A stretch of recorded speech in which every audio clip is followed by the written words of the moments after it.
Half a day, we're coming to you live from Untalan Middle School in Barrigada, and we're here with the Untalan Middle School Band just ahead of the Tumon Bay Music Festival. So we are joined today with a very special guest. I'm going to go ahead and let you introduce yourself. Okay. Hello, I'm Jonathan Fliss, and I'm the percussionist in the Untalan Middle School Band. Awesome. So off camera, we were talking about his preparation and the band's preparation for the music festival coming up. And because you play the percussions, can you tell me a little bit about your preparation? How much work went into preparing for the festival? Quite a bit of work since we have like around 7 songs. So around each day we practice about 4 songs. Sometimes we interchange them, so we practice every one. So far, I'd say the one that we sound best at is probably around Wipeout or Star Wars. Right, and you were saying that Wipeout is one of your favorite pop songs to play. Yeah. So how long have you been playing the drums? Quite a few years. Since in elementary, after school, I would go to like drum set practices, and then to this year, so I'd say probably around 2-3 years. Wow, and this is your very first time performing with the band, right? Yes. So how do you feel? Are you nervous? Are you excited, or a mixture? Yeah, quite a mixture of both, where I'm kind of nervous, but I'm also excited to play and just meet other. Awesome. Well, band, I want to hear from you guys too. How are you guys feeling? Are you guys excited? Yes. Are you guys ready? Okay, I'm so excited to hear your performance, but before we get to that, I want to talk to the managing director of the festival, Miss Joanne Mantanani. Hello. Hello. Come on in. Yeah, let's give a hand for teacher. Okay, so you are the managing director for the festival. I just wanted to ask you first and foremost, because this is the first time since 2020 that the festival is being held. So I guess what's different about this year coming out of the pandemic? Oh my goodness, this year we are premiering our Tumon Bay Festival Orchestra. So we used to just have bands and choirs for festival ensembles. This is where we invite all the different schools and soloists to participate in a collaborative effort. So this is our first year that we're launching an actual orchestra, and that will be led by Kelly Schlarb and Norman Babia. So we are very excited to present that this year.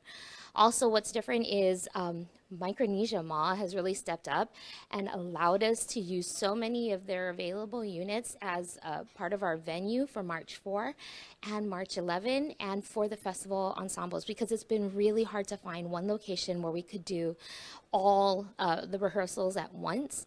Right. It's really hard when we have to scatter them across the island and we only have like a staff of 10. Right.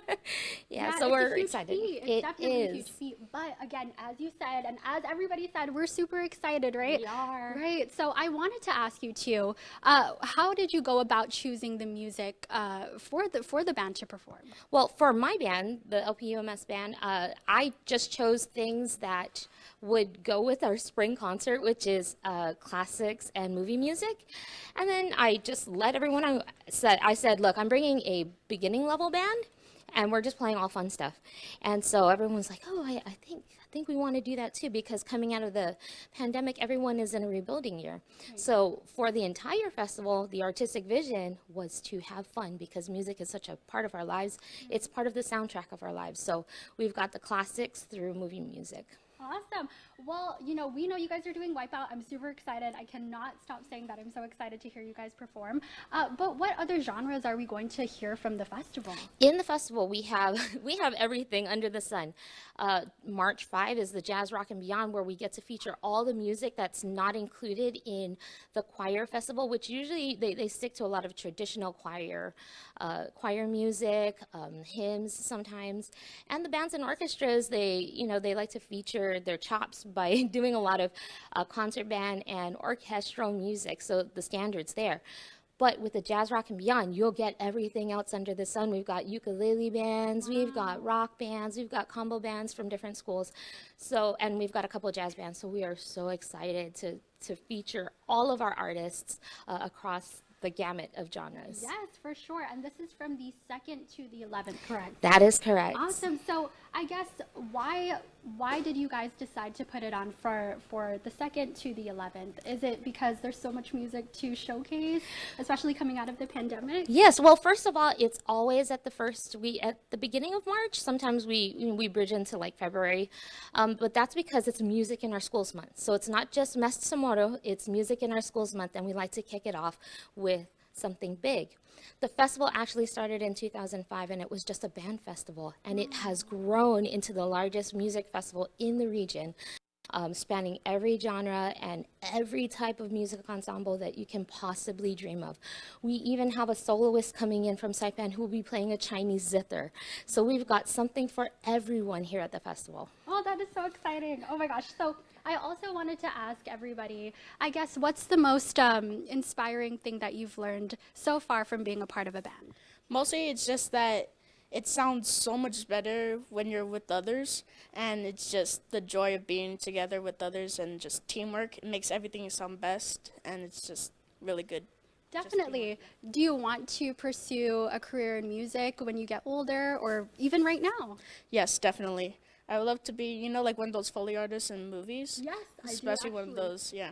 Yeah, so when they're crunching on the chips, right? Or they're like breaking celery. That's super fun. Well, I also wanted to ask you, as their teacher and as the managing director, how does it feel to instill that passion in these students? I mean, he wants to be, something that we don't even hear about all the time, people breaking celery to make noises for movies. How does that make you feel to instill so much passion in these students? Well, it inspires me to keep going. I've been teaching band for such a long time. I've been with the festival for over a decade. And it's such hard work. We have a lot of volunteers dedicating a lot of time to it. So it just makes me want to keep going. And I hope that this festival, it was founded by Max Ronquillo, and I've been lucky to take on the reins and manage it for the last couple of years, and I'm excited to bring it into the future. And I'm so glad that my band is going to play. We faced a lot of challenges, so this year is really special to us. Yes. Well, thank you so much for giving us this treat on a Monday. Thank you, Untalan Middle School Band. Well, guys, don't go away, because when you guys come back, we are going to hear a live performance of Wipeout. So don't go away, okay? We'll be back. Bye! All right, hey, everybody, Destiny Cruz, the perfect person on our news team to do that interview, because she knows a thing or two about, carrying a tune, staying in key, on pitch, at tempo, and everything. She's a professional musician herself, and nobody better suited to bring you that interview, as I said, and nobody better suited to segue into the upcoming performance of what those amazing young musicians are going to have for you right after the break. Please stay tuned. You are watching The Hotspot.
Absolutely amazing. Yes. Bravo. Great job, Untalan Middle School. And especially special hotspot KUM shout out to the person, the young person on the drums there. I got to tell you, everybody, if you have not been in music class and you have not been first chair percussion when you have to play Wipeout, oh, that's the best feeling in the world. And this is why you need to support the arts and why we need to keep the arts in our school. So absolutely amazing job. Tumon Bay Festival, again, March 2nd, March 11th, fun for the entire family. Musicians from all walks of life bringing you amazing music. One of those musicians is a good friend of ours, Landon Idlet with the National Weather Service. We're going to check in with him, talk music, and talk some weather when the Hotspot returns.